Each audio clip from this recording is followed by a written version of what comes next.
ਬੇਅੰਤ ਕੌਰ जी। हाँ बहुत वधिया लगा गुरुद्वारा साहब भी दर्शन करके बहुत मन नूं शांति हुई, बहुत खुश होए हाँ। तुहानूं भी दर्शन करके बहुत वधिया लगा सन। अच्छा बाबा जी की जी सारी चीज़ां इत्थे संभाल के रखी ने, जिस तरह उन्होंने जन्म अपना जन्म स्थान है, जिस तरह आखिरी आरामगाह उन्होंने ये सारे इकदामात, जिस तरह गुरुद्वारा साहब की तमीर है, ये बारे की कहोगे? हाँ जी बहुत वधिया, इदां ही रवे, बहुत आपां रल मिल के सारे रहिए, एकता चाहिदी है। रस्ता खोलन बस आउंदे जांदे रहिए, दर्शन करते रहिए, बहुत मन खुश होया सारिਆਂ ਨੂੰ मिल के। पाकिस्तानी स्टाफ वालों कोई प्रॉब्लम, कोई मुश्किल? नहीं कुछ नहीं, कोई स्टाफ वालों कोई मुश्किल नहीं आई, बहुत वधिया। सत श्री अकाल जी, क्या हाल है?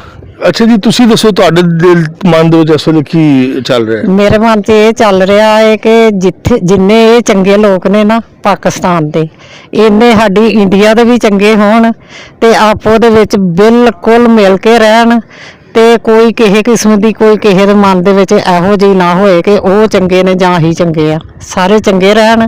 ते जिद्दां अज असीं आए सानूं बड़ी खुशी महसूस होई है कि इत्थों दे लोग इन्ने चंगे कोई भी नहीं जिन्हें सानूं नहीं बुलाया, सारिਆਂ ने ਸਾਡੇ ਨਾਲ बुलाया है, खुश होए ने, फोटो खिचाइयां ने, सानू बहुत वधिया लगा इत्थे आण के। असीं पहली बारी आए हाँ ते सानू इन्ना वधिया लगा है, असीं खुश हो के घरां नूं जाना है।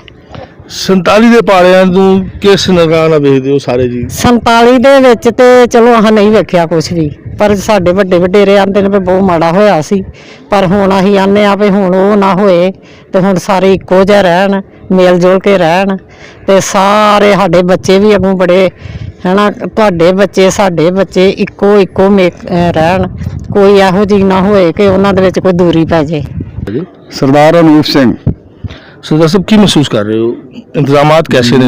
बहुत बढ़िया लगा, बहुत मन खुश हुआ आके देख कर। बस इतने अपने गुरु जी बहुत इतमान और सत्कार है, जो कि साढ़े मन च शक सी कि नहीं होएगा, वो तुहाडे भरावां ते बड़ा मान है कि तुसीं पूरा मान सत्कार गुरु का करदे हो, तुसीं बराबरता मानदे हो।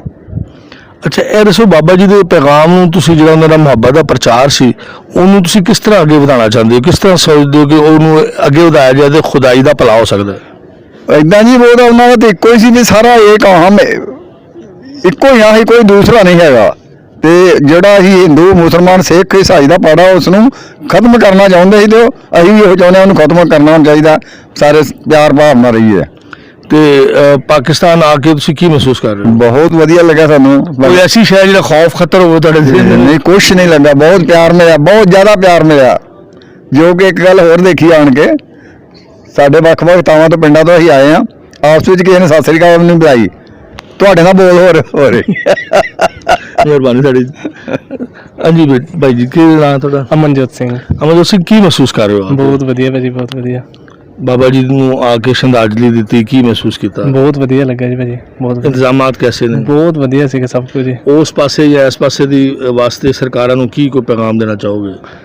ਜੀ ਖੋਲ ਦੇਣਾ ਚਾਹੀਦਾ, ਕਿਵੇਂ ਵਧਣ ਸੰਗਤਾਂ ਮਤਲਬ ਕਿ ਲਾਂਘਾ ਖੋਲ ਦੇਣਾ ਚਾਹੀਦਾ, ਸਿੱਧੀਆਂ ਆਉਣ, ਇਹ ਬਾਰਡਰ ਖੋਲ ਦੇਣੇ ਚਾਹੀਦੇ ਆ ਜੀ, ਬਾਰਡਰ ਖੋਲ ਦੇਣੇ ਚਾਹੀਦੇ, ਜਦੋਂ ਮਰਜ਼ੀ ਆਈਏ, ਜਦੋਂ ਮਰਜ਼ੀ ਜਾਈਏ, ਆਪਸ ਵਿੱਚ ਬਿਜ਼ਨਸ ਕਰੀਏ ਤੇ ਤਰੱਕੀ ਕਰੀਏ। ਬਿਲਕੁਲ ਸਹੀ। ਲੋ ਜੀ, ਤੁਹਾਡਾ ਕੀ ਨਾਮ ਸਰਦਾਰ ਸਾਹਿਬ? ਲਖਵਿੰਦਰ ਸਿੰਘ ਜੀ। ਲਖਵਿੰਦਰ ਸਾਹਿਬ, ਤੁਸੀਂ ਕੀ ਕਹਿਣਾ ਚਾਹੋਗੇ?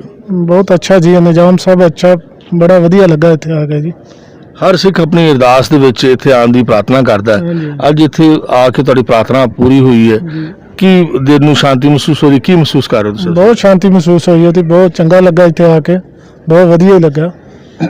ਇਦਾਂ ਹੀ ਕਹਿੰਦੇ ਆ ਰਾਹ ਖੋਲ ਦੇਣ, ਜਿਹੜੇ ਇਦਾਂ ਭੜਕਦੇ ਨੇ ਉਹਨੂੰ ਸਾਰੇ ਆਉਣ, ਇੱਥੇ ਖੁੱਲ੍ਹ ਮਿਲ ਜੇ।